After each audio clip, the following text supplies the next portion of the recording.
Olá a vocês, dessa vez tratarei de um texto bastante interessante de Freud chamado As Resistências à Psicanálise.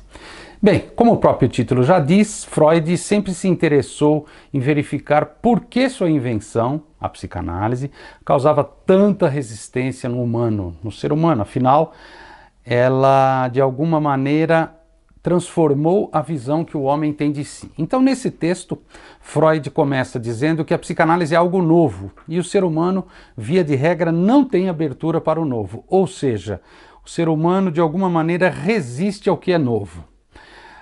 Freud inicia dizendo dos médicos e dos filósofos. Por que os médicos e os filósofos?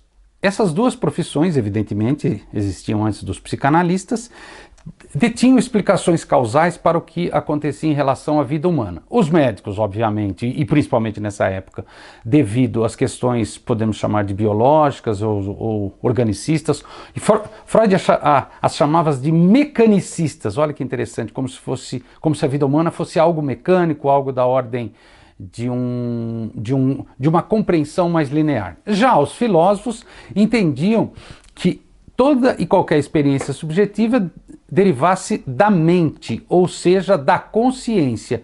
E Freud surge com sua invenção, demonstrando que grande parte da causalidade dos eventos e dos fenômenos humanos se deve ao inconsciente, ou seja, aquilo que não está, evidentemente, consciente e nem tampouco pode ser encontrado na biologia do corpo.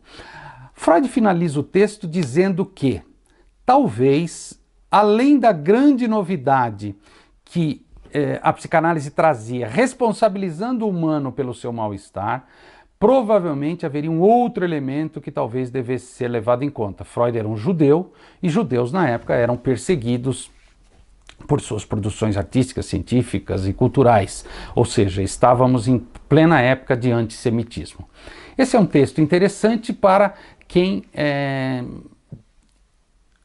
tem um início, tenha um começo de interesse em saber por que a psicanálise desperta tanta oposição nas pessoas. Isso nunca parou.